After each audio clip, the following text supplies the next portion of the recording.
ইসলামে ইমানের স্থান সর্বপ্রথম, তারপরই হচ্ছে ইসলাম। ইমান আগে, তারপরে কি? ইসলাম। ইসলাম হচ্ছে বীজ, ইমান হচ্ছে বীজ, আর ইসলাম হচ্ছে চারা, গাছ। এটা হচ্ছে ভিত্তি। এই ভিত্তিকে সর্বপ্রথম মজবুত করতে হবে। ইমানের ভিত্তি, ইমানের ভিত্তি দুনিয়ায় ইমানের আহ্বান জানাবার জন্যই আল্লাহ রাব্বুল আলামিন সমস্ত নবী এবং রাসূলদেরকে পৃথিবীতে পাঠিয়েছেন ইমানের আহ্বানের জন্য। দুনিয়ার সমস্ত নবীদের দাওয়াত ছিল ইমানের দাওয়াত। কিসের দাওয়াত? এই ইমানের দাবিটা আসছে, এই দাওয়াতটা এসেছে আল্লাহর কাছ থেকে। কার কাছ থেকে? দেখুন, পৃথিবীর ভিতরে কোন নবীদের কথার সাথে আরেকজন নবীর কথার কোন বৈপরীত্য হয় নাই। সমস্ত নবীদের কথা একরকম ছিল। কয় রকম? একজন নবীর সঙ্গে তার বক্তব্যের সাথে আরেকজন নবীর বক্তব্যের কোন গুণগত মৌলিক কোন পার্থক্য ঘটে নাই, অসঙ্গতি হয় নাই। কারণ নবীরা, আম্বিয়া আলাইহিমুস সালাম, নিজেরা বানিয়ে কথা রচনা করে তারা মানুষের সামনে পেশ করে নাই। সমস্ত নবীদের কাছে যত দাওয়াত এসেছে একটা অফিস থেকে এসেছে। সে অফিসটা হচ্ছে কার?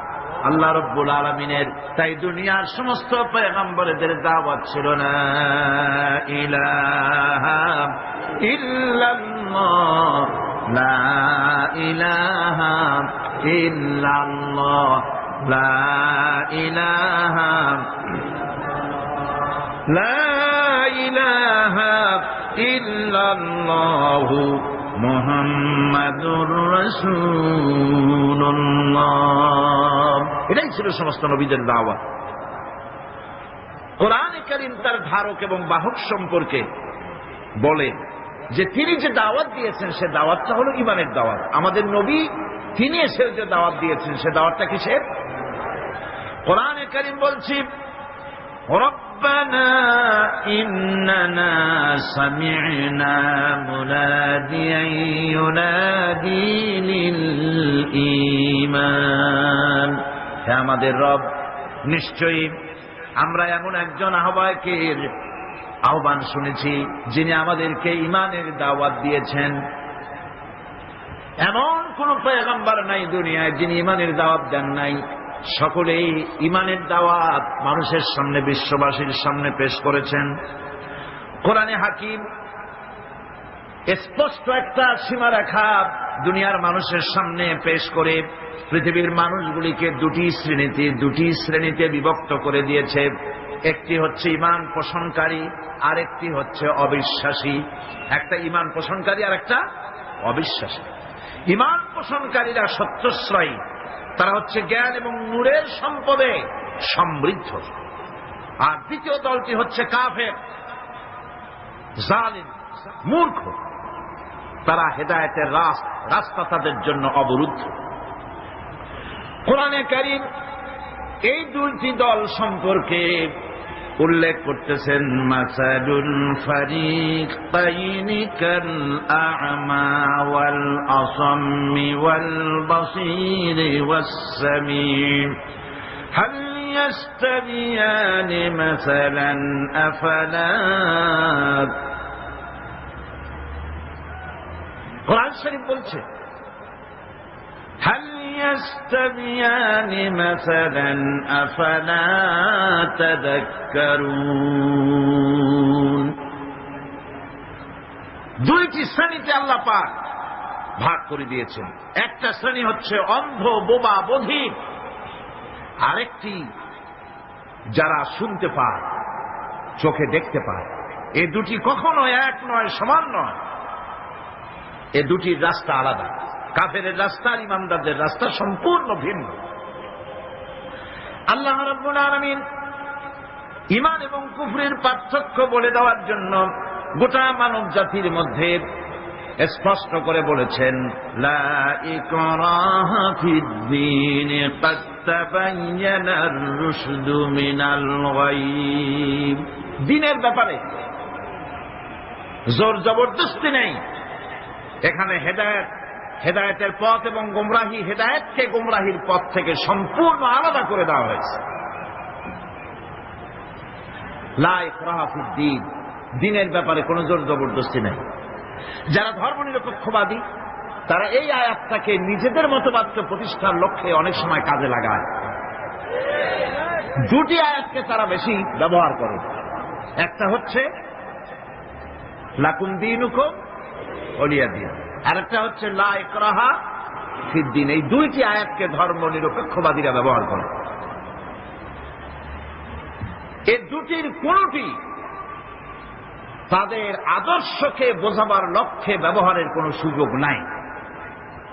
লা ইকরাহা ফিদ্দীন, ধর্মের ব্যাপারে কোনো বাড়াবাড়ি নাই, জোর জবরদস্তি নাই। এ কথা বলা হয়েছে এই কারণে যে কোন বিধর্মীকে, অমুসলিমকে ভয় দেখিয়ে, লোভ দেখিয়ে অথবা কোন ক্রমে কোন প্রকার চাপ সৃষ্টি করে তাকে মুসলমান বানানো যাবে না।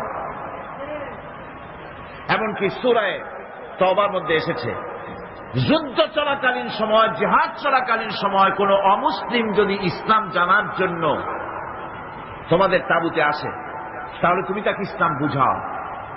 ইসলাম শোনার পরে যদি মেনে নেয় ভালো কথা, আর যদি না মানে তাকে তার তাঁবু পর্যন্ত ফিরে যেতে দাও। মাঝপথে তাকে আক্রমণ করা যাবে না। ধর্মের ব্যাপারে কোনো বাড়াবাড়ি নাই।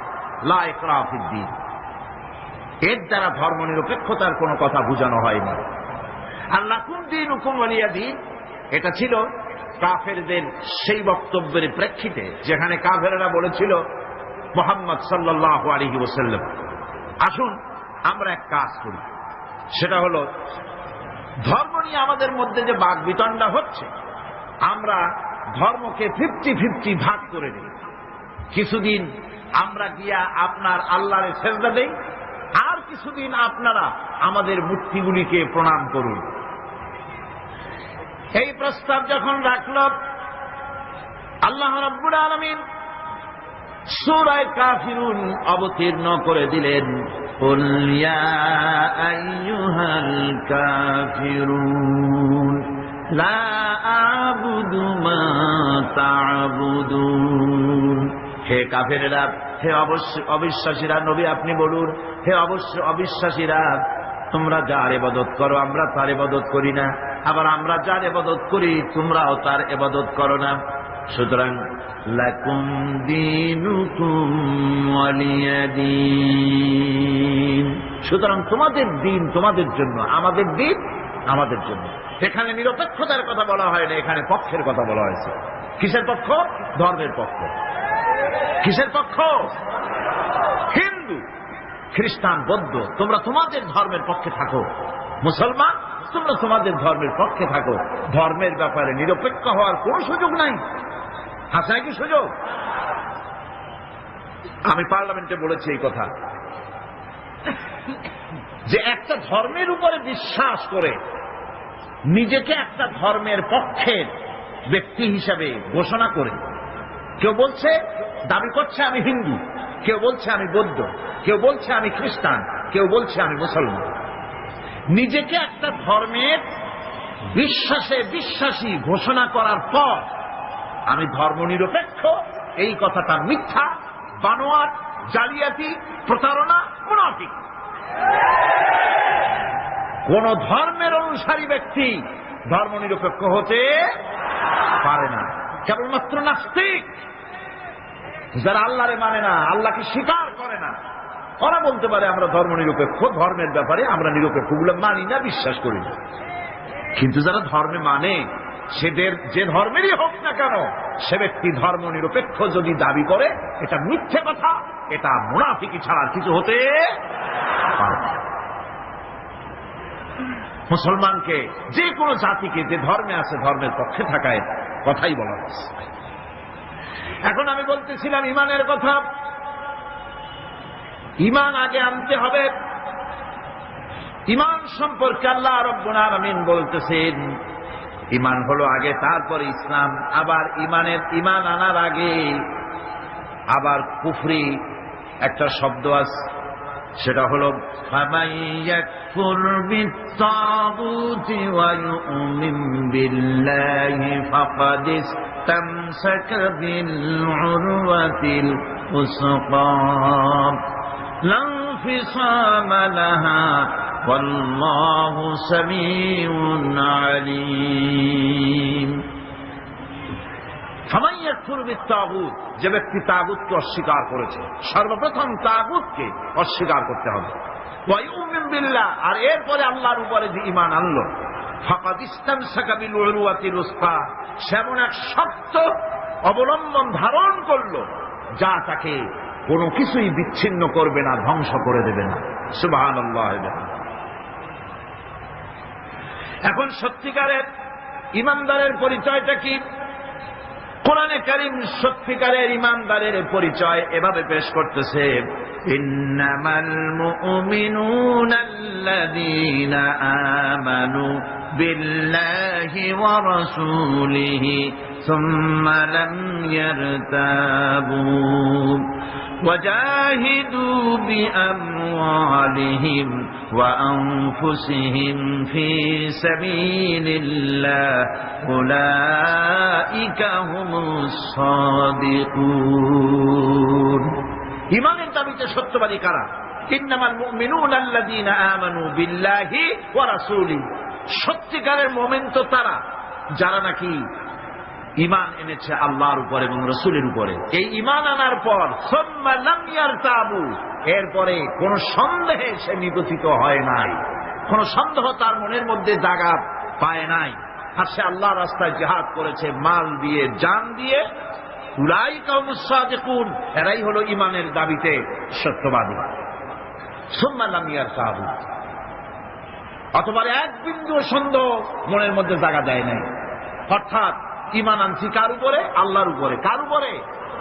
আর তার রাসূলের উপরে। আল্লাহ এবং রাসূলের উপরে ঈমান আনার পর যারা আল্লাহ এবং রাসূলের বিধান জীবনের সকল ক্ষেত্রে মানতে পারে নাই, তারাই সন্দেহে নিগঠিত হয়েছে। কথা বুঝতে পেরেছেন? তাদের সন্দেহ এই কোরআন মানুষের জীবন, তার সম্পদ, তার রাজনীতি, তার অর্থনীতি পরিচালনা করতে পারে না। সেই জন্য ধর্মের ব্যাপারে কোরআন মানি, ধর্মের ব্যাপারে নামাজ আর রোজা মানি, কিন্তু রাজনীতিতে ধর্ম মানি না। এটাই হলো সন্দেহ। এটাই কি সন্দেহ, অবিশ্বাস। জীবনকে তারা দুইটা ভাগ করেছে, এক ভাগ রাজনীতির জন্য, আর এক ভাগ কিসের জন্য? ধর্মের জন্য। জীবনকে ভাবে দুইটা ভাগ করার কোন অধিকার দেওয়া হয় নাই। যারাই মুখে উচ্চারণ করেছে লা ইলাহা ইল্লাল্লাহু মুহাম্মাদুর রাসূলুল্লাহ, জোরে সোরে বলেন লা ইলাহা ইল্লাল্লাহু মুহাম্মাদুর রাসূলুল্লাহ। যারা জীবনকে, যারা নাকি ঈমান এনেছে, কালেমা বিশ্বাস করেছে, আল্লাহ এবং রাসূলের প্রতি ঈমান এনেছে, জীবনকে দুইটা ভাগ করার কোনো অধিকার নাই। যার কথা মতো নামাজ পড়ব, তার কথা মতোই রাজনীতি করব। যার কথা মতো হজ করব, যাকাত দিব, তার কথা মতো পার্লামেন্ট চালাবো। যার কথা মতো হজ করব, যাকাত দিব, সেজদা দিব, তার কথা মতোই বঙ্গভবন আর সেক্রেটারিয়েট চালাবো। যাকে মানি যে আল্লাহরে সেজদা করি সারা জীবন, যে রসুলকে মানি আমার নেতা হিসাবে, রসুল হিসাবে, সে আল্লাহ এবং রসুলের হুকুম অনুযায়ী আমার কোর্ট কাছারি, আদালত, শিক্ষাঙ্গন চালাবো। এটা যদি চালাই তবে আমি মুমিন, আর যদি না চালাই, সন্দেহে যদি নিগঠিত হয়ে যায় যে কোরআন থাকবে মসজিদে, আমার পার্লামেন্টে কোরআন ঢুকতে পারবে না। কোরআন পার্লামেন্ট শুরু হওয়ার সময় একবার তেলাওয়াত হবে, কিন্তু তা আমল করা হবে না। অনুষ্ঠানগুলি শুরু হবে কোরআন দিয়ে, কিন্তু তা আমল করা হবে না। কোরআন তেলাওয়াত করে ব্যবসা প্রতিষ্ঠান উদ্বোধন করা হচ্ছে, কিন্তু সুদের টাকা দিয়ে ব্যবসা প্রতিষ্ঠান বানানো হলো। বিবাহ পড়ানো হচ্ছে কোরআনের আয়াত দিয়ে, কিন্তু যৌতুক গ্রহণ করা হারাম, সেই যৌতুক দিয়ে বিয়ে উদ্বোধন করা হলো। এমনি সকল ক্ষেত্রে নাফরমানি করে যে ঈমানের দাবি করলো, এই ঈমান ঈমান নয়, এর নাম মুনাফিকি। এই মুনাফিকি থেকে বাঁচতে হবে। সন্দেহের দানা বাঁধলে চলবে না, বিশ্বাস করতে হবে আমার কোরআনের নাম সংবিধান, এই কোরআন দিয়ে পার্লামেন্ট চলবে। চলবে না? চলবে না? চলবে।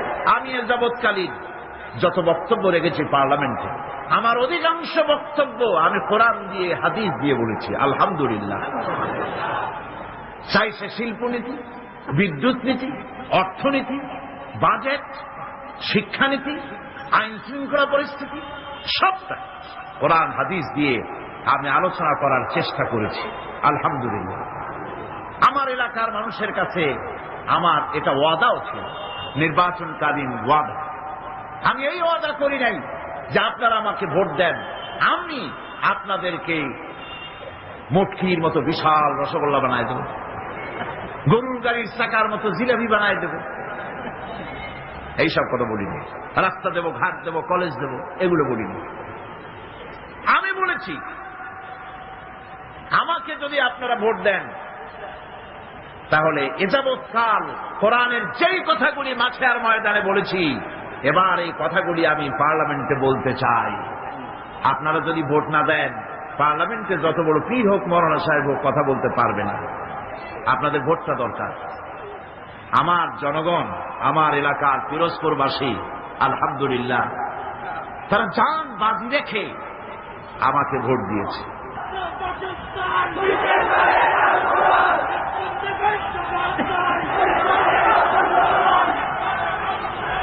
আমার বন্ধুগণ, ঈমানের কথা বলছি। ঈমান দুই প্রকার। এক প্রকার হলো ধর্মীয় ঈমান, আর এক প্রকার হলো পার্থিব ঈমান। ধর্মীয় ঈমান মানে হচ্ছে আল্লাহ পাকের উপরে বিশ্বাস, পরকালে বিশ্বাস, কিতাবে বিশ্বাস, নবীতে বিশ্বাস, আর আখেরাতে জবাবদেহিমূলক ঈমান, যা দিয়ে মানুষ নিজের চরিত্র গঠন করে, এটা হলো ধর্মীয় ঈমান। আর একটা হলো পার্থিব ঈমান। ধর্মীয় ঈমান হচ্ছে, পার্থিব ঈমান হচ্ছে যেখানে কোনো চরিত্র নাই, দিন নাই, ঈমান নাই, পরকালে জবাবদিহির কোনো চিন্তা নাই, এটা হলো পার্থিব ঈমান। ধর্মীয় ঈমানে লোকেরা আল্লাহ এবং রাসূলকে বিশ্বাস করে, আর পার্থিব ঈমানে, ধর্মীয় ঈমানে আল্লাহ হচ্ছেন একজন। কয়জন? ইলাহ, ইলাহ, ইলাহ, ইলাহ কে? আল্লাহ। ইলাহ হচ্ছেন এক, ইলাহ এক, আল্লাহ এক, আল্লাহ এক এবং একক। আল্লাহ হচ্ছেন এক, একক। ধর্মীয় ঈমানে যারা বিশ্বাসী, তারা আল্লাহ রাব্বুল আলামিনকে এক হিসাবে জানে। আর যারা পার্থিব ঈমানে বিশ্বাসী, তাদের ইলাহ হতেছে চারজন, তাদের খোদা হচ্ছে চারটা। কয়টা খোদা? চারটি খোদা, চারটি মাবুদ তাদের। এই চারটি খোদা কি তারা চারটি মাবুদের ইবাদত করে তারা চলে। তাদের প্রথম মাবুদ হচ্ছে, তাদের বড় খোদা হচ্ছে তাদের দেশ, তাদের জাতি। তারা দেশের জন্য, জাতির জন্য দেহ, মন, প্রাণ, সম্পদ সব উজাড় করে দিতে পারে, কিন্তু আল্লাহ রাব্বুল আলামিনের সামনে একটা সেজদা দিতেও নারাজ। দেশের জন্য তারা সব করতে পারে, দেশের মহব্বতে সব করতে পারে, কিন্তু আল্লাহর জন্য কিছু করতে পারে না। এই দেশ তারে কে বানাইলেন? কে বানিয়েছেন? আল্লাহ রাব্বুল আলামিন। এদেশের সুখ, শান্তি, সমৃদ্ধি, সম্পদ কে দিয়েছে? সে আল্লাহ পাকের কথা মনে থাকে না, শুধু দেশের জন্য তারা দেশভিত্তিক জাতীয়তা তৈরি করে, দেশভিত্তিক জাতীয়তা। তারপরে ধর্ম তারা বাদ দিয়ে দেয়। বিশ্বকবি ডক্টর আল্লামা ইকবাল রহমতুল্লাহ আলাইহি তিনি সুন্দর করে বলেছেন, কম মজহব সে হ্যায় মজহব জো नहीं तुम भी नहीं, कम मजहब से है मजहब जो नहीं तुम भी नहीं, जज्ब बाहम जो नहीं महफिल अंजुम भी नहीं। ধর্মেতে হয় জাতির গঠন, ধর্ম নাই তো তুমিও নাই, নাইকো যদি মাধ্যাকর্ষণ, গ্রহ সূর্য ভূমিও নাই। ধর্ম দিয়ে জাতির গঠন হয়, ধর্ম হচ্ছে ভিত্তি, তারপরে জাতি। আমি তো আগে মুসলমান, তারপরে আমি বাংলাদেশী। আমি আগে কি, তারপরে কি, আমি বাংলাদেশী। প্রথমে ধর্ম, আমি মুসলমান। এই ধর্ম যদি থাকে আমার জাতীয়তা টিকবে। আমার ধর্ম ছাড়া যদি জাতীয়তা গড়ি, সেই জাতীয়তা মিক্স আপ হয়ে যাবে। সেখানে আমার স্বাতন্ত্র্য, আমার অস্তিত্ব, আমার স্বকীয়তা বজায় থাকবে না। যেমন মাধ্যাকর্ষণ, ল অফ গ্রাভিটেশন আছে বলে চন্দ্র সূর্য গ্রহ নক্ষত্র সব টিকে আছে, ঠিক কিনা? মাধ্যাকর্ষণ যদি না থাকে, গ্রহ উপগ্রহ নক্ষত্র সৌররাজি, solar system, whole solar system, galaxy, Milky Way, পৃথিবী, যা কিছু আল্লাহ সৃষ্টি করেছেন সব ধ্বংসস্তূপে পরিণত হয়ে যাবে। আল্লাহ পাক এটাকে মাধ্যাকর্ষণ শক্তির মাধ্যমে এটাকে টিকায় রেখেছেন। এটা আল্লাহর কুদরত। এরকম অসংখ্য মাধ্যাকর্ষণ বানিয়েছেন, শুধু পৃথিবীর মাধ্যাকর্ষণ নাই, অন্যান্য গ্রহগুলিরও মাধ্যাকর্ষণ আছে, একটা আর একটাকে ধরে রাখার জন্য। মাধ্যাকর্ষণ আছে বলেই যেমন সব আছে, ধর্ম আছে বলে জাতি আছে। ধর্ম থাকবে না, এই জাতীয়তার 4 পয়সার কোন দাম। এজন্য কবি বলতেছেন, আল্লামা ইকবাল আরো সুন্দর করে বলতেছেন, ইনতাজা খুদামু মে বড়া সবসে वो वतन है, ইনতাজা খুদামু মে बड़ा सबसे वो वतन है, जो इसका पिरहन है वो मजहब का काफन है। इंताजा खुदा हूं, बड़ा सबसे वो वतन है। এই 4টা খোদাগুলির মধ্যে, ওদের যে 4টা খোদা, সেই 4টা তাজা 4টা খোদাগুলির মধ্যে সবচেয়ে বড় খোদা হল ওয়াতান, দেশ। দেশের জন্য গান রচনা করে, দেশের পাখির জন্য গান রচনা করে, দেশের গাছের জন্য গান রচনা করে, দেশের প্রবাহিত নদী নালার জন্য গান তৈরি করে। কিন্তু এই সৌন্দর্য যিনি সৃষ্টি করলেন সেই আল্লাহর নামে একটা অক্ষরও লিখতে রাজি না। এখন এই 4টা খোদাগুলির মধ্যে সবথেকে বড় খোদা হলো তাদের ওয়াতান, দেশ। দেশের জন্য তারা সব পারে, কিন্তু আল্লাহর জন্য কিচ্ছু পারে না। দেশ তো বাদ দিলে চলবে না, দেশ তো লাগবে। দেশ না থাকলে আমরা থাকবো কোথায়? দেশ তো থাকতেই হবে, কিন্তু দেশের স্রষ্টার প্রতি স্বীকৃতি দিতে হবে, সেজদা করতে হবে, তবে না আল্লাহ রাব্বুল আলামিন দেশের স্বাধীনতা সার্বভৌমত্বকে টিকিয়ে রাখবে। সুবহানাল্লাহ। গায়ের শক্তি দিয়ে এটাকে টিকিয়ে রাখা যাবে না। আল্লাহ পাক যা বানিয়েছেন তার মধ্যে শ্রেষ্ঠ সৃষ্টি কে? সুতরাং সৃষ্টি করেছে আমি, এ মানুষগুলি আইন মানবে আল্লাহ পাকের। ইনিল হুকমি ইল্লা লিল্লাহ, আইন চলবে কার? একমাত্র আল্লাহ রাব্বুল আলামিনের। সেই আইন মানলেই শান্তি হবে, নইলে শান্তি পাওয়া যাবে। আছে না একরকম মানুষ যারা বলে, হুজুর মসজিদে যখন যাই খুবই ভালো লাগে, আবার সিনেমায় গেলেও খারাপ লাগে না। মিলাদ শরীফ যখন পড়ি তখনও মজা লাগে, আবার যখন কীর্তন শুনি তাও কিন্তু খারাপ লাগে না। ওয়াজ মাহফিল আসলেও ভালো লাগে, আবার গান শুনতে গেলেও মোটেও খারাপ লাগে না। এইসব মানুষগুলি সম্পর্কে শায়ের বলতেছেন, মসজিদ মে যাকে নামাজ পড়ো, होटल पे जाके शराब पियो, मस्जिद में जाके नमाज पढ़ो, होटल पे जाके शराब पियो, ताकि रहमान भी राजी रहे, शैतान भी नाराज न हो। মসজিদে গিয়ে নামাজ পড়ো আর পানশালায় গিয়া 1 গ্লাস পান করে আসো, যাতে আল্লাহ খুশি থাকে আর শয়তান বেটাও যেন নারাজ না হয়, ওরে একটু খুশি খুশি রাখো। এই চিন্তা নিজের নফস এবং প্রবৃত্তিকে খুশি করা। ইট, ড্রিঙ্ক এন্ড বি ম্যারি, খাও, পান করো, ফুর্তি করো, নো ফুর্তি, নো চিন্তা। দুনিয়া কা মজা লে লো, দুনিয়া তোমারি হ্যায়। এই কয়েকদিনের দুনিয়া, এখানে তো থাকবো না, আমরা সবাই চলে যাব। এই বেলা ভাই মদ খেয়ে নাও, কাল নিশীতের ভরসা কই, চাঁদনি জাগিবে যুগ যুগ ধরি, আমরা তো আর রব না সই। সুতরাং যাওয়ার আগে জনমের মতো ঢালো, পাইকারি দরে খাও। এই নফস এবং প্রবৃত্তিকে খুশি করে তারা, আল্লাহকে ভয় করে না। নফস তাদের তৃতীয় নম্বরের মাবুদ, আর চতুর্থ নম্বরের মাবুদ হচ্ছে তাদের নিজস্ব জ্ঞান এবং বিচক্ষণতা। নিজেদেরকে জ্ঞানের হাড়ি তারা মনে করে, বুদ্ধির ঢেকে মনে করে আমার চেয়ে বুদ্ধিমান আর কে আছে। উলট পালট করে দেমা লুটে পুটে খাই। সে মনে করে আমি সব আমার বুদ্ধি দিয়ে সব টাইট করব, কেউ আমার ঠেকাইতে পারবে না। কাকের অভ্যাস, কাক। চিটাগাঁয়ে কি বলে? কাউয়া। আচ্ছা বলে, কাউয়া উর্দু শব্দ, বাংলায় বলে কাক। এই কাক তার খাদ্য গোপন করে কিভাবে দেখেছেন? আমি ছোটবেলায় দেখছি।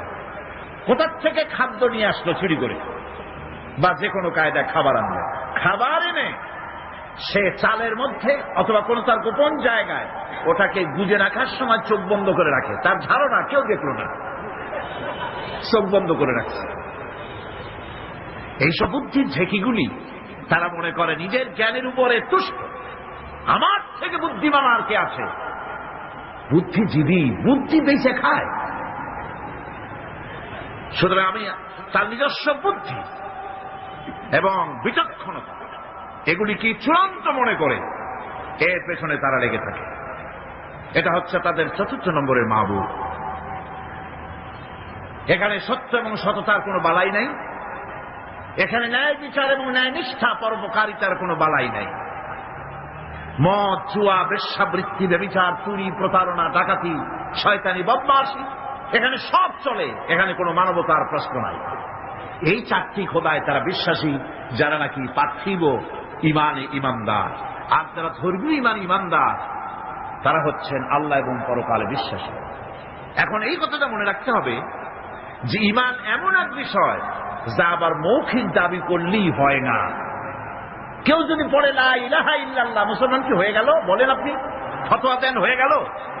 খেরাত নে গর কে বি দিয়া লা ইলাহা ইল্লাল্লাহ তো ক্যা হাসিল, দিলো নিগাহ মুসলমান হি তো কুছ ভি নেহি। খেরাত নে গর কে বি দিয়া লা ইলাহা ইল্লাল্লাহ, মুখে আসলো আর স্বতঃস্ফূর্ত ভাবে বলে ফেললো লা ইলাহা ইল্লাল্লাহ তো ক্যা হাসিল, এতে কিছু এর দ্বারা কোনো উপকার হলো না। দিল নিগাহ মুসলমান হি তো কুছ ভি নেহি, অর্থাৎ তার মন, তার মস্তিষ্ক লা ইলাহাকে বিশ্বাস করলো না, আমল করলো না। এই কালেমা পড়ার কোনো দাম নাই। এবার আল্লাহর ভাষায় শুনুন, আল্লাহ রাব্বুল আলামিন বলেন وَمِنَ النَّاسِ مَن يَقُولُ آمَنَّا بِاللَّهِ وَبِالْيَوْمِ الْآخِرِ وَمَا هُمْ بِمُؤْمِنِينَ। আল্লাহ রাব্বুল আলামিন বলছেন, লোকেদের মধ্যে এমন অনেক লোক আছে যারা মুখে বলে আল্লাহর উপর ঈমান এনেছি, পরকালকে বিশ্বাস করেছি। আল্লাহ বলেন ওমা হুম বিমুমিনিন, এরা মুমিন না। আল্লাহ কি বলছেন খুব লক্ষ্য করেন। একদিকে মুসলমান হইতে হলে বিশ্বাস করতে হবে কি আল্লাহর পরকাল, রাসূলের উপর ঈমান, এগুলি করতে হবে। একটা লোক ঘোষণা করলো যে আমি আল্লাহ এবং পরকালকে বিশ্বাস করি, এরপরে আল্লাহ পাক বলছেন ওমা হুম বিমুমিনিন, এরা মুমিন না। কারণ এই কথাগুলি তার মুখের, মনের কথা না। সে ব্যক্তি, এরকম ব্যক্তি এ মাহফিলও থাকতে পারে। যদি থাকে আল্লাহ রাব্বুল আলামিন তাকে হেদায়েত নসিব করে দিন, আমরা বলি আমিন। সে লোকটিকে আমি আলোচনা করলে আপনি নিজেই বুঝতে পারবেন, যা ভুল তার কাছে ধরা পড়বে। আয়নার সামনে দাঁড়ালে পরে আয়না সব বলে দেয়, ঠিক কিনা?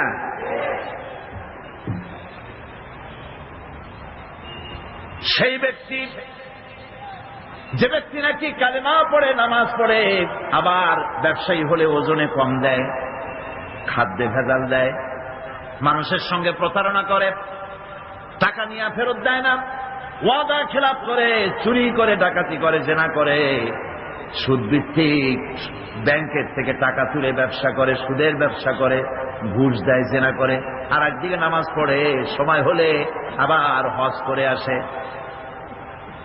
এরকম মানুষ আছে না নাই? এই ধরনের মানুষগুলি ইহরামের কাপড় পরে, হজের নিয়ত করে, জিদ্দায় পা রেখে যখন বলে লাব্বাইক আল্লাহুম্মা লাব্বাইক লাব্বাইক লা শারীকা লাকা লাব্বাইক ইন্নাল হামদা ওয়ান নি'মাতা লাকা ওয়াল মুলক লা শারীকা লাক লাব্বাইক আল্লাহুম্মা লাব্বাইক, আয় আল্লাহ, প্রভু হাজির, প্রভু আমি হাজির, হে আমার রব, তোমার গোলাম হাজির। বান্দা বলে আয় আল্লাহ, গোলাম হাজির। গায়েব থেকে আওয়াজ আসে, আল্লাহর পক্ষ থেকে বলা হয় লা লাব্বাইকা ওয়ালা সাদাইক।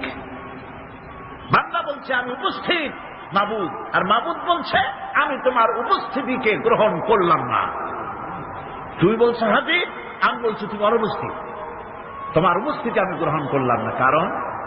কারণ তুমি যে টিকিট করে আসছো ওইটা হারাম টাকা, যে রামের কাপড় পরেছ ওইটা হারাম টাকা দিয়ে কেনা, মক্কা মদিনায় যে খরচ করবে, তাবুতে থাকবে, বাস ভাড়া দেবে, যে খাবে, জায়নামাজ কিংবা তসবিহ কিংবা মার্কেটিং করার জন্য যে টাকা আনছো, সব হারাম। তোমার গায়ের গোশত হারাম, তোমার গায়ের রক্ত হারাম। হারামকে পেটটারে সাইজ মতো বানাইছো, এরকম করে হারামের টাকা দিয়া হজ করতে এসেছো, তোমার উপস্থিতি আমি গ্রহণ করলাম না। নাউজুবিল্লাহ। সুতরাং মুমিনের দাবি করলেই হবে না, ইমানের দাবি করলেই হবে না, কাজে তা প্রমাণ করতে হবে। সেটা কি?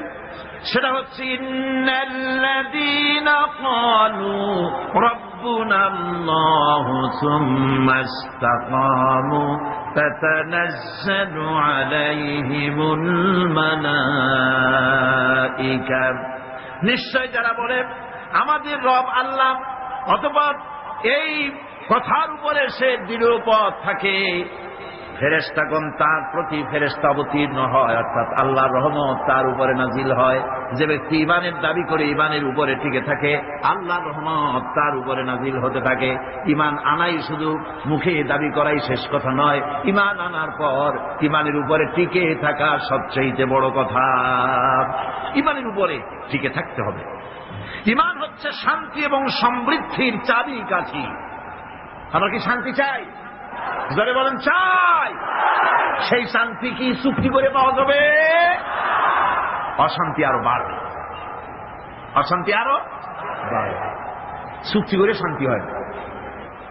আমরা যদি দেশে শান্তি চাই, দেশে যদি সমৃদ্ধি চাই, তাহলে তার চাবিকাঠি হতেছে ইমান।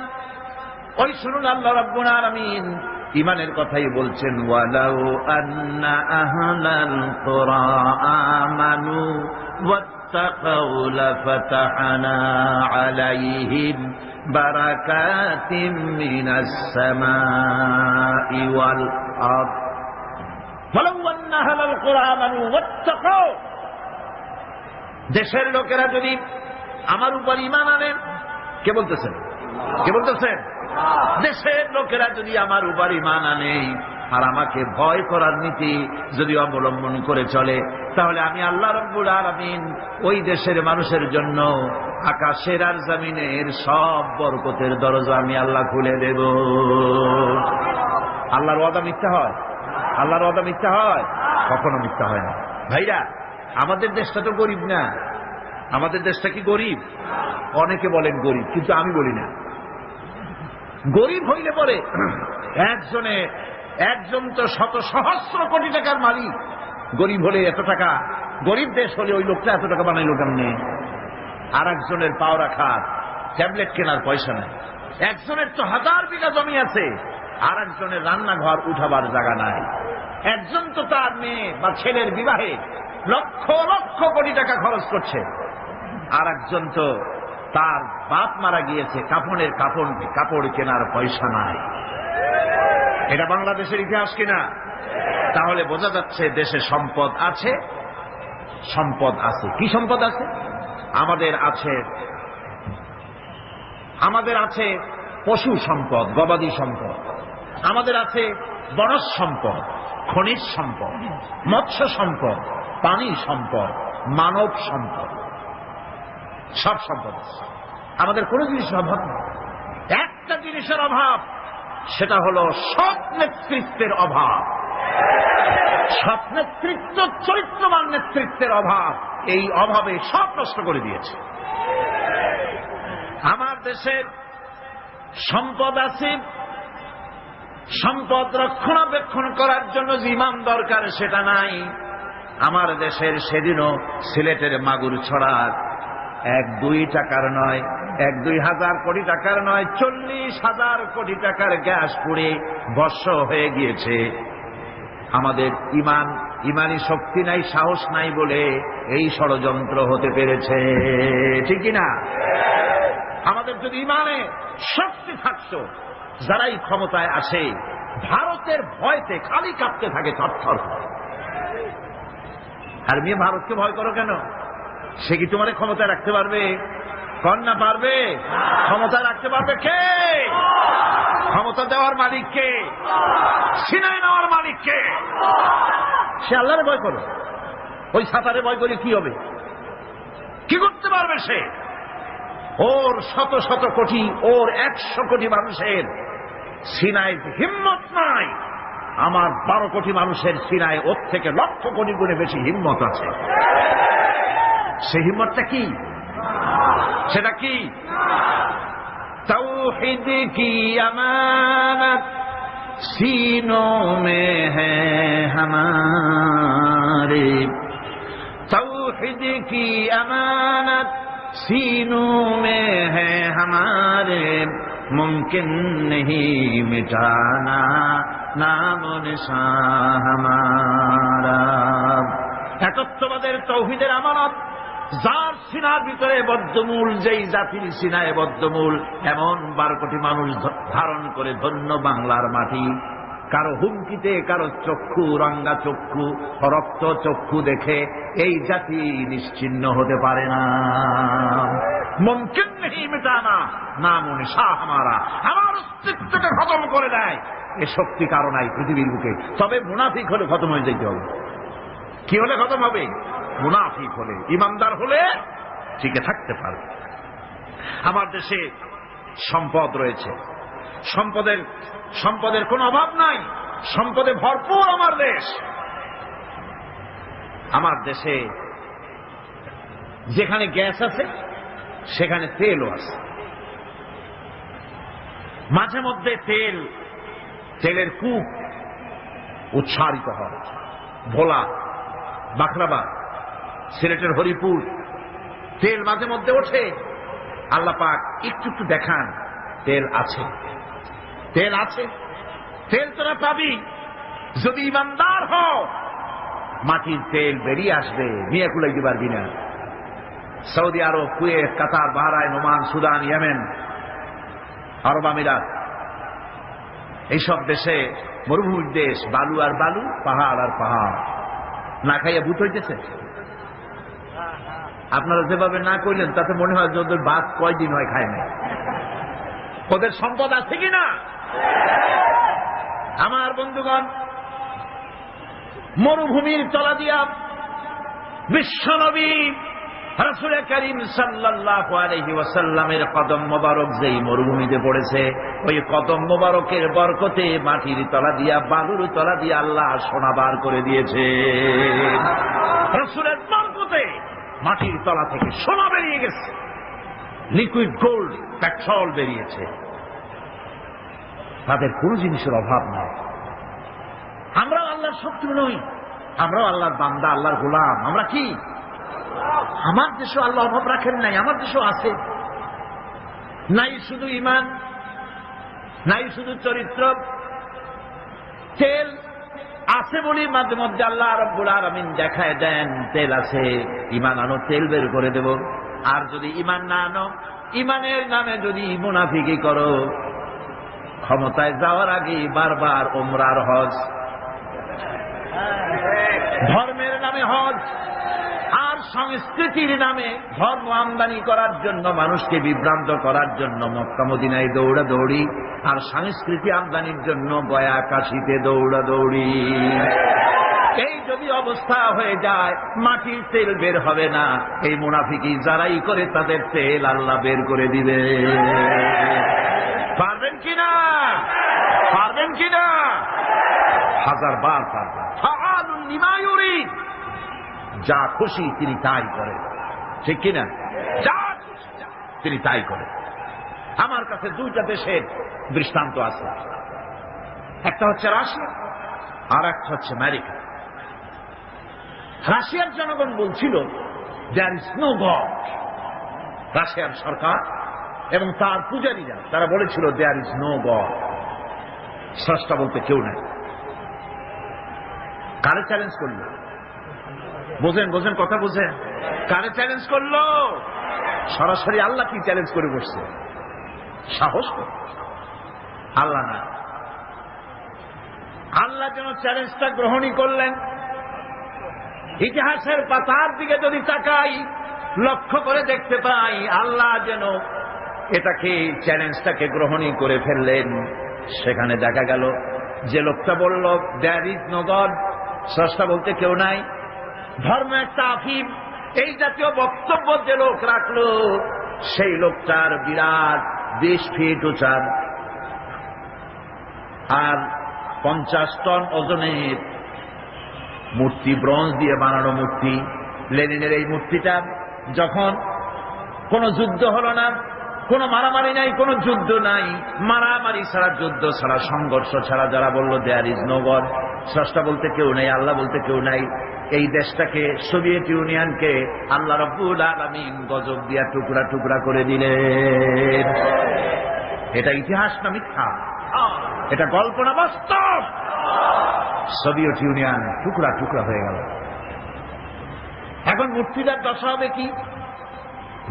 ইতিহাস বলছে এই মূর্তি আল্লাহরে চ্যালেঞ্জ করলো, যে বলল ধর্ম আফিম, আর আল্লাহ বলতে কেউ নাই। সেই মূর্তিটারে ক্রেন দিয়ে নামানো হলো, গোটা জাতি জুতা দিয়ে ওটারে পাড়াইল। এই জন্য মূর্তি পূজা যারা করে, মানুষকে উঁচা বানাবার জন্য, শ্রেষ্ঠ বানাবার জন্য প্রাণান্ত যারা করে, ইতিহাস সাক্ষী দেয় এগুলি রব্বুল আলামিন ডাস্টবিনে নিক্ষেপ করে দেন। মানুষের জন্য নয়, প্রশংসা করো আল্লাহ। মূর্তিটারে পাড়াইল গোটা জাতি। সরকার এই মূর্তি বিক্রি করার জন্য টেন্ডার কল করলো, বলল, দুনিয়াকে জানালো বেশি টাকাতে দিবে, এতগুলি ব্রোঞ্জ আমরা করবোটা কি, আমাদের গরিব দেশ, একটু পয়সা করি হোক, কেউ দয়া করে এটারে কিনে নিয়ে যাও। লেনিনের মূর্তি যেদিন ফালায় দেওয়া হলো, সেদিন থেকে নিয়ে পর্যন্ত কতগুলি বছর চলে গেল, আজ পর্যন্ত পৃথিবীতে একটা মানুষ পাওয়া গেল না যে একটা টাকা দিয়ে এই শয়তানদারে কেউ কেনে।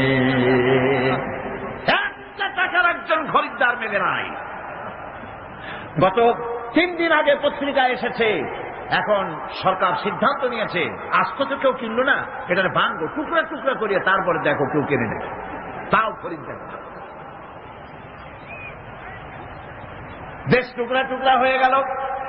আল্লাহরে মানি না, আল্লাহ বলতে কেউ নাই, নাউজুবিল্লাহ, এই কথা যারা বলল, গোটা দেশটাকে টুকরা টুকরা করে।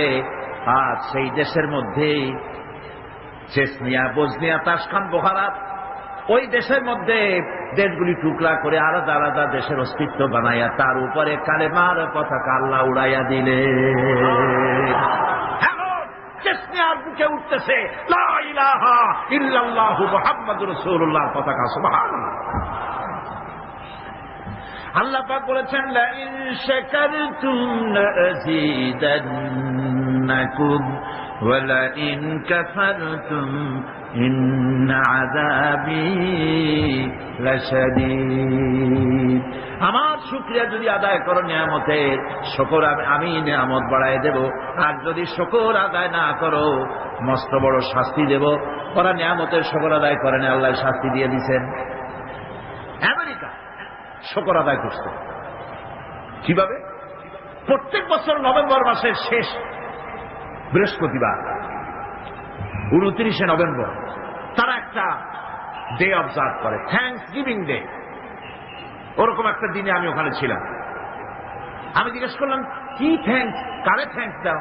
ওরা বলে যে গড আমাদের সারা বছর খাওয়ায় পড়ায় আরামে রাখে, এত বড় একটা দেশ গড আমাদের দিছে, এই জন্য গডের অন্তত একটা দিন হলেও একটু থ্যাঙ্কস দেওয়া দরকার।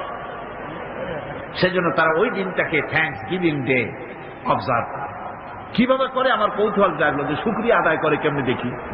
সারা রাত রাস্তায় নামিয়া জনমের মতো মদ খায় আর নাচে, শুকরিয়া আদায়ের পদ্ধতি। যাই হোক, একদিন হলো শুকরিয়া আদায় করছে যেমনে হোক।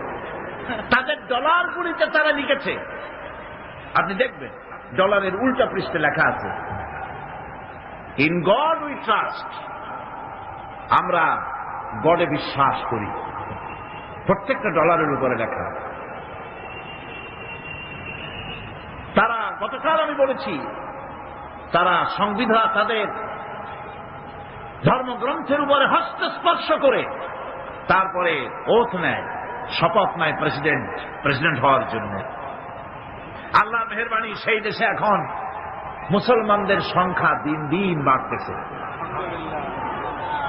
আমি যখন 1982 সনে সর্বপ্রথম আমেরিকা সফর করি, তখন আমি সেখানে দেখেছি মসজিদ ছিল গোটা 3 নিউ ইয়র্ক সিটিতে, গোটা 3 মসজিদ। আর এই বছর সফর করলাম আমেরিকায়, এখন জেনে আসলাম শুধু নিউ ইয়র্ক সিটিতে মসজিদের সংখ্যা 700 ছাড়াই গেছে। মাদ্রাসা হচ্ছে, মসজিদ হচ্ছে, ইসলামের বুলবালা হচ্ছে।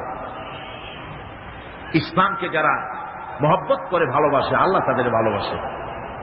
তার অর্থ এই না যে আমেরিকা ইসলামকে ভালোবাসে, সেটা আমি বলতে চাই না। ইসলামের চরম দুশমন তারা। আমি বলতে চাচ্ছি এই কথা যে আল্লাহ পাক নিয়ামত দেওয়ার মালিক হচ্ছে তিনি, সম্পদ দেওয়ার মালিক তিনি। তার কাছে যারা মাথা নত করে, তাকে আল্লাহ বলে স্বীকার করে, তার আইন কানুন যারা মানে, তাদেরকে আল্লাহ বেশি দেন। আল্লাহ ওয়াদা করেছেন শুকরিয়া আদায় করো, বেশি করে দেব। শুকরিয়া আদায় করবে না, কিছুই দেব, বরং আযাব প্রাপ্ত হবে, ধ্বংস প্রাপ্ত হবে। বন্ধুগণ, এজন্য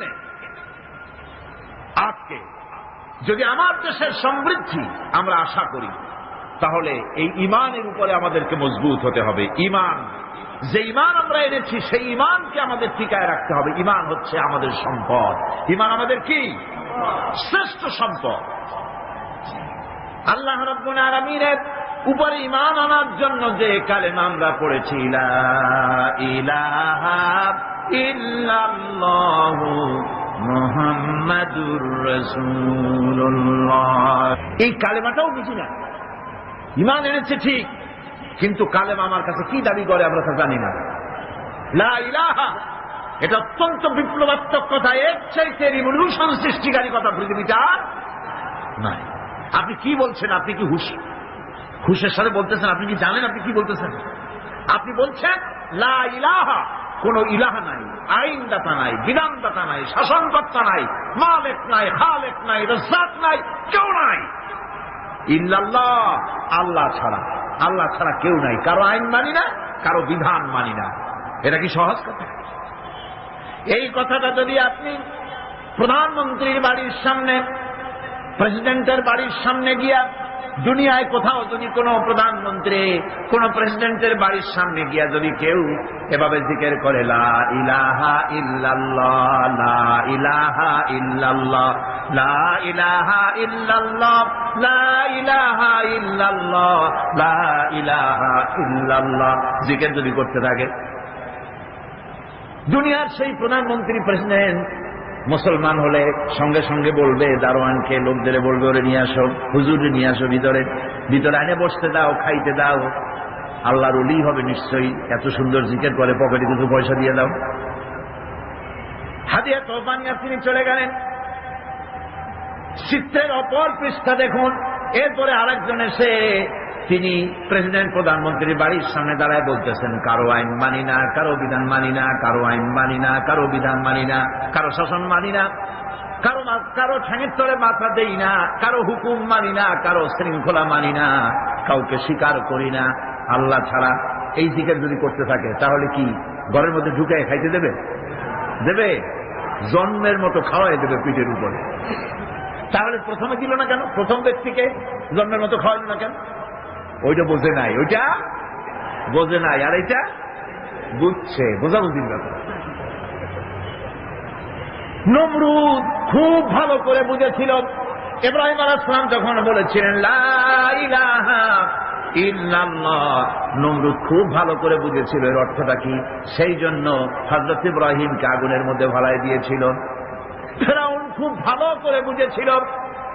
মুসা আলাইহিস সালাম যখন বলেছিলেন লা ইলাহা ইল্লাল্লাহ, ফেরাউন খুব ভালো করে বুঝেছিল বলে হযরত মুসা আলাইহিস সালামকে জেলের মধ্যে ঢুকাবার জন্য হুমকি দিয়েছিল, তাকে মারার জন্য প্রচেষ্টা করেছিল। আবু জাহেলরা খুব ভালো করে বুঝেছিল। রাসূলুল্লাহ যখন বলেছেন লা ইলাহা ইল্লাল্লাহ, আবু জাহেলের গোষ্ঠীরা ভালো করে বুঝেছিল বলেই আবু তালেবের কাছে এসে বলেছে, তোমার ভাইয়ের ছেলেকে বলো এই কথাটা যেন আর না কয়। বুঝে বলছে না বুঝে বলছে? বুঝেই বলেছে, এই কথাটা যেন না বলে। এর বিনিময় তোমার ভাইয়ের ছেলে মুহাম্মদ বলেন সাল্লাল্লাহু আলাইহি ওয়াসাল্লাম, তিনি যদি এই আরব দেশের যত বড় সুন্দরী মেয়ে বিয়ে করতে চায় আমরা জোগাড় করে দেব, যত সোনা চাই দেব, যত টাকা চাই দেব। একথা হাদিসে আছে কিনা? যত টাকা চাই দেব, নেতৃত্ব চাইলে তাও দিয়ে দেব, তবুও যেন লা ইলাহা ইল্লাল্লাহ দাওয়াতটা যেন না দেয়। একথা বলতেছে কারা?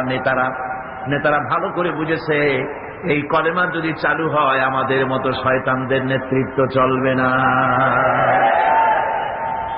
সেজন্যই বাধা দিয়েছে। আবু তালেবকে যখন প্রস্তাব করলো, তিনি যখন প্রস্তাব করলেন রাসূলের কাছে, আল্লাহর নবী তখন সঙ্গে সঙ্গে বললেন, চাচাজি ওরা যা দিতে পারে সেটা তো দূরের কথা, যেটা দিতে পারে না তাও যদি ওরা আমাকে দিয়ে দেয়, আকাশের ওই চন্দ্রটা ধরে এনে যদি ওরা আমার বাম হাতে তুলে দেয়, আর আকাশের ওই সূর্যটা এনে যদি ওরা আমার ডান হাতে উঠায় দেয়, এরও বিনিময় আমি মুহাম্মদ সাল্লাল্লাহু আলাইহি ওয়াসাল্লাম এক মুহূর্তের জন্য তাওহীদের দাওয়াত বন্ধ করে দেব না। কখনো এ কালেমা বিপ্লবী কালেমা। এই কালেমা যারা উচ্চারণ করে, এই কালেমা যারা বিশ্বাস করে, তার সমাজে চুরি, ডাকাতি, জেনা, ব্যভিচার, অন্যায়, অত্যাচার, মানব প্রচিত মতবাদ চলতে পারে না। একদিকে আগুন জ্বলবে আর তার পাশে আবর্জনা নিরাপদ থাকবে। বুঝুন কথা। এখানে আগুন, এই গ্লাসটা কি ধরুন আগুন জ্বলতেছে, চতুর্পাশে এই ধরনের কিছু আবর্জনা আছে, নিরাপদ, জ্বলে না। তাহলে বুঝতে হবে ওটা আগুন না। এটা কি? আগুন না। আগুনের নামে যাকে বুঝতেছি ওটা ভেলকি, ওটা আসলে আগুন না। আগুন হলে তো আবর্জনা পুড়তই। মুসলমান নামে যত মুসলমান আমরা চোখে দেখি আর মুসলমান বলে দাবি করি, আসলে মুসলমান যেমন হওয়া উচিত আমরা তেমন হতে পারি নাই। যদি পারতাম তাহলে কুফর আর বিদআত, শিরক আর চুরি আর ডাকাতি, জেনা, ব্যভিচার, এই আবর্জনাগুলি মুসলমান দেশে থাকার কথা ছিল না। এগুলো নির্মূল হয়ে যেত যদি সত্যিকারের মুসলমান হইতাম। ওই যে ইন্দোনেশিয়া মুসলমানদের, পৃথিবীর মুসলমানদের সংখ্যাগরিষ্ঠতার দিক থেকে 1 নম্বর হলো ইন্দোনেশিয়া, 2 নম্বরে আমরা। সেখানে কি এমনি মুসলমান আগের থেকে ছিল না? সাহাবায়ে কেরাম ব্যবসা করার জন্য, আরব মুসলমানেরা ব্যবসা করার জন্য তারা ইন্দোনেশিয়া এলেন, চায়না গেলেন, রাশিয়া গেলেন। এইসব মুসলমানদের ওঠা বসা, চলাফেরা, ব্যবহার, লেনদেন দেখে দেখে এই মানুষগুলি তাদের শুধু চেহারা দেখে, তাদের আলাপ দেখে, তাদের ওঠা বসা দেখে, তাদের লেনদেন দেখে, তাদের ব্যবহার দেখে, তাদের আমানতদারি বিয়ানাতদারি দেখে আর কোরআন পড়া লাগে নাই, শুধুমাত্র মুসলমান থেকে তারা বলেছে লা ইলাহা ইল্লাল্লাহু মুহাম্মাদুর রাসূলুল্লাহ। এই শান্তি তো চাই। এই মুসলমানগুলির যেমন দেখি এটাই হলো আসল, তারা ইসলাম কবুল করেছে। আজ আমার দেখে তো কেউ মুসলমান হইতে চায় না।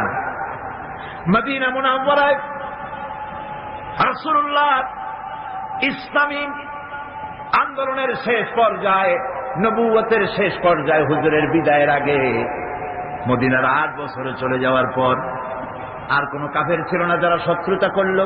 তারা দেখলো খামোখাই শত্রুতা করেছে এই লোকটির সাথে।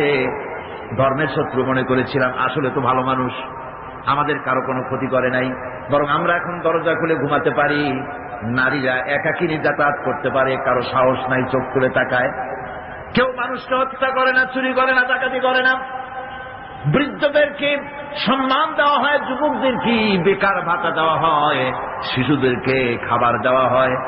এমন সুন্দর সমাজ তো পৃথিবীতে আর দেখি নাই। সঙ্গে সঙ্গে লোকগুলি ইসলাম কবুল করতে লাগলো। আল্লাহ পাক তখন নাজিল করলেন ইযা জাআ নাসরুল্লাহি ওয়াল ফাত وَرَأَيْتَ النَّاسَ يَدْخُلُونَ فِي دِينِ اللَّهِ أَفْوَاجًا فَسَبِّحْ بِحَمْدِ رَبِّكَ وَاسْتَغْفِرْ إِنَّهُ كَانَ تَوَّابًا إِذَا جَاءَ نَصْرُ اللَّهِ وَالْفَتْحُ। আল্লাহর পক্ষ থেকে যখন বিজয় আসবে, ইসলামের যখন চূড়ান্ত বিজয় আসবে, তখন নবী ওয়ারাইতান নাসা ইয়াদখুলুনা ফি দীনিল্লাহি আফওয়াজা, তখন তুমি দেখতে পাবে দলে দলে লোক ইসলামের মধ্যে প্রবেশ করছে। সুবহানাল্লাহ। রাসূলুল্লাহ নবুয়তের শেষ যুগে এসে মদিনায় দেখা গেল আশেপাশে আর কাফের বলে কেউ নাই, সব পড়েছে লা ইলাহা ইল্লাল্লাহু মুহাম্মাদুর রাসূলুল্লাহ। আজ আমরাও যদি ঈমানের বলে বলিয়ান হই, আমরাও যদি ঈমানের বলে বলিয়ান হয়ে সত্যকে উঁচু করে ধরি, যদি ঈমানের উপরে মজবুত হই, আমানতকে খেয়ানত না করি, মিথ্যে কথা না বলি, ওজনে যদি কম না দেই, আমরা মনে করি মসজিদ হলো ধর্মের জায়গা, আর বাইরে জামুল্লাহ চাই করি। মসজিদেই আল্লাহর কথা মতো চলবো, আর বাইরে আমার নিজের মতো। এটার নামই ধর্ম নিরপেক্ষ। এটার নাম কি? এই হলো কুলক্ষণ, কুদশা। মসজিদে যে আচরণটা করলাম, মসজিদে যারা সেজদা দিলাম, মসজিদে যার কথা মানলাম, যার হুকুম মেনে মসজিদের ভিতরে নামাজ পড়লাম, মসজিদের চেহারা তো আমার জনগণ দেখে না। ভালো করে শোনেন, মসজিদে কি করলাম তা তো জনগণ দেখে না। মসজিদের ইমানটা নিয়ে যখন আমি চাষ করতে যাব, কলকারখানায় যাব, খেতে খামারে যাব, অফিসে আদালতে যাব, যখন আমি দোকানদারিতে যাব, তখন আমার চেহারা, আমার আমল জনগণ দেখবে, হিন্দু দেখবে, খ্রিস্টান দেখবে, বৌদ্ধ দেখবে, আর দেখে বলবে এরা তো সত্যই আলাদা প্রকৃতির মানুষ, এরা তো ঘুষ খায় না। অফিসে গেলে বলে সাজাও ঘুষ দেওয়া যায় না, ঘুষ খায় না, মিথ্যা কথা বলে না, ওজনে কম দেয় না, খাদ্যে ভেজাল দেয় না।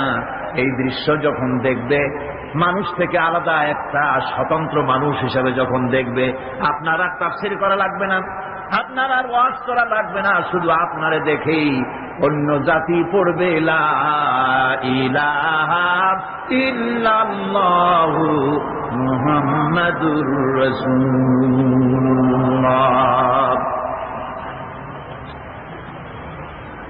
আজ আমাকে দেখে মুসলমান হওয়া তো দূরের কথা, আমাদেরকে দেখে মানুষ ইসলামের প্রতি খারাপ ধারণা পোষণ করতেছে, ঠিক কিনা? আর যদি বলা হয় পৃথিবীর মধ্যে ওজনে সবচাইতে কম দেয় কারা বেশি, যদি কম্পিটিশন হয় আমরা বোধহয় রানার্স আপ হব, কি বলেন? যদি বলা হয় ওজনে কম, খাদ্যে ভেজাল, চুরি ডাকাতি হত্যা ধর্ষণে পৃথিবীতে কোন জাতি সবচাইতে বেশি নাম করেছে, বোধহয় সেই নামের খাতা থেকে আমাদের নাম বোধহয় বাদ পড়বে না। ইন্না লিল্লাহ পড়েন, ইন্না লিল্লাহ বলেন, নাউযু বিল্লাহ। এগুলি হয়েছে কেন? ঈমান বুঝি নাই বলে, ঈমান বুঝি নাই বলে। এখন জীবন তো ব্যর্থ হয়ে গেছে। জীবন কি হয়ে গেছে? এই ব্যর্থ জীবনকে যদি সফল করতে চাই, তাহলে আল্লাহ রাব্বুল আলামিন বলেছেন ইল্লাল্লাযীনা আমানু وعملوا الصالحات وتواصوا بالحق وتواصوا بالصبر। 7টি কাজ করলে জীবন সফল হয়ে যাবে। কয়টা কাজ? 4টা। তার প্রথম কাজটি হলো ঈমান। ঈমান আনো আর ঈমানের উপরে ভিত্তি করে জীবন চালাও। ঈমানের বাইরে জীবন চালালে হবে মুনাফিকি। আমরা ওয়াদা করি মিথ্যে কথা আর বলবো না, এটা ঈমানের পক্ষে না ঈমানের বিপক্ষ? মিথ্যা কথা বলা কি ঈমান বিরোধী কাজ, কবিরা গুনাহ। মিথ্যে কথা বলা কি? সমস্ত গুনার মাকে মিথ্যা কথা। অথচ কথায় কথায়, হাস্যস্থলে, গল্পে স্বল্পে, অহরহ মুসলমানেরা মিথ্যা কথা বলে। কথা ঠিক কিনা? ইল্লা মাশাআল্লাহ। অনেকে বলেন, আবার অনেকে বলে। এই মিথ্যাটাকে আমরা ছাড়তে পারবো? আজকে যারা আসছি, জীবন গেলেও মিথ্যা বলবো না। পারি আমরা ওয়াদা করতে? মিথ্যা বলবো না, অহংকার করব না, ওজনে কম দিব না, খাদ্যে ভেজাল দিব না, জমিনের আইন ফেলবো না, প্রতিবেশীর হক নষ্ট করব না, প্রতারণা করব না। এগুলি যদি করি তাহলেই আমরা মুসলমান। তাহলে আমরা কি? আরে ভাই, মুসলমান একটা আলাদা জাতিদের আল্লাহ বানানেন। এটা কি জন্য? এই জন্য যে আপনারা গরু গোশত খাইয়া শেষ করে ফেলাবেন গরুগুলা। এজন্য তো শকুন যথেষ্ট ছিল, ঠিক কিনা কর? শকুন কি কম আছে নাকি? গরু কমাবার ইচ্ছাই যদি আল্লাহর থাকে তো মুসলমান বানাবার দরকার কি? শকুনের জন্মের খাওয়া খাও। শুধু গরু খাওয়ার জন্য মুসলমান বানানো হয়নি, একটা আলাদা জাতি আল্লাহ পাক সৃষ্টি করেছিলেন। সেটাই জন্য কাযালিকা জাআলনাকুম উম্মাতান ওয়াসাতান লিতাকুনু শুহাদা আলান নাস। আমি তোমাদেরকে পৃথিবীর সাক্ষী বানাতে চাইছি। সুবহানাল্লাহ, জোরে বল সুবহানাল্লাহ। আল্লাহ রাব্বুল আলামিন বলেন, আমার মানসা হচ্ছে, আমার ইচ্ছে হলো তাম পৃথিবীর বুকে আমি চাই মুসলমানেরা তারা হবে দুনিয়ার মানুষের সাক্ষী, আর দুনিয়ার মানুষের সাক্ষী হবে মুসলমান। আমাদের সাক্ষী কিয়ামতে হবে আল্লাহ রসুল হবেন সাক্ষী। দুনিয়ার মানুষের সাক্ষী মুসলমান হবে। সাক্ষী কি? সাক্ষী হচ্ছে, এ মাহফিল আমি আরো বলেছি, সাক্ষী হচ্ছে ওই যে পুকুর কাটে মানুষ, রাস্তা বানাবার জন্য মাটি কাটে, সেই মাটি কাটতে গিয়া যে কুয়া খনন করে তার মধ্যে একটা উঁচা ঢিবির মতো বানায়া রাখে। এটারে কি কয়? ওইটা কিসের সাক্ষী? মাটি কাটার সাক্ষী। মাটি যে আপনি কাটছেন, তার গভীরতা, তার প্রশস্ততা কতটুকুন, তা ওই স্তম্ভের উপর থেকে সাক্ষীর উপর দিয়ে ফিতা ধরিয়া মাটিয়া ঠিক করা হয় মাটি কাটার পরিমাণটা কি। ওটা হলো সাক্ষী। আল্লাহ রাব্বুল আলামিন মুসলমানদের সাক্ষী বানাইছিলেন। পৃথিবীর সমস্ত মানুষের সাক্ষী তোমরা। তোমাদের মাথার উপরে ফিতা ধরে আমেরিকা প্রতিযোগিতা করবে সততার দিক থেকে, চরিত্রের দিক থেকে, অর্থনীতির দিক থেকে, সমাজনীতির দিক থেকে, সঠিক রাজনীতি পরিচালনার দিক থেকে মুসলমানের মতো হইতে পারলো কিনা, এজন্য আমেরিকা প্রতিযোগিতা করবে মুসলমানের মতো হওয়ার জন্য। ব্রিটিশ প্রতিযোগিতা করবে, ইটালি করবে, ফ্রান্স করবে, জার্মান করবে, তাম পৃথিবীর মানুষ মুসলমানদের মতো হওয়ার জন্য প্রতিযোগিতা করবে। এটাই ছিল আল্লাহ পাকের ইচ্ছা। আল্লাহ পাক এটাই চান। কিন্তু আমরা কি এটা হতে পেরেছি? আমরা কি দুনিয়ার মানুষের সত্যের মানদণ্ড হতে পেরেছি কিনা? হয়েছি কিনা? না, হই নাই। বরং আমাকে দেখে মুসলমান কাছে আসে না, অন্য জাতি কাছে আসে না, বরং আমাকে ঘৃণা ভরে দেখে। তারা মনে করে এই যে কি মুসলমান, এটাই কি মুসলমান। দুনিয়ার যে কোনো জাতির থেকে আপনার আলাদা স্বকীয়তা, স্বাতন্ত্র থাকতে হবে। এটাই ঈমানের দাবি। এটা কিসের দাবি? জোরে কর। এটাই ঈমানের দাবি। যারা মাহফিলে এসেছে না, নারী, পুরুষ, যুবক, কিশোর, তরুণ, ছাত্র, শিক্ষক, সাংবাদিক, সাহিত্যিক, পেশাজীবী, ডাক্তার, বুদ্ধিজীবী, আইনজীবী, প্রশাসনিক ব্যক্তিবর্গ, সকল মানুষের কাছে আমার দাবি, আসুন আমরা চরিত্রকে পরিবর্তন করি, আমাদের ঈমানের দাবি পূরণ করি। মিথ্যা, জেনা, জুয়া, অসত্য, অহংকার, মিথ্যাচার, ব্যভিচার, অন্যায়, জল ইত্যাদি থেকে আমরা নিজেকে রক্ষা করি, অন্যকেও বাঁচাই, সৎ চরিত্রের উপরে জীবন যাপন করি। শান্তি আল্লাহ পাক এই জমিনে ফিরিয়ে দিবেন যদি আমরা সত্যিকারের ঈমানের উপরে চলতে পারি।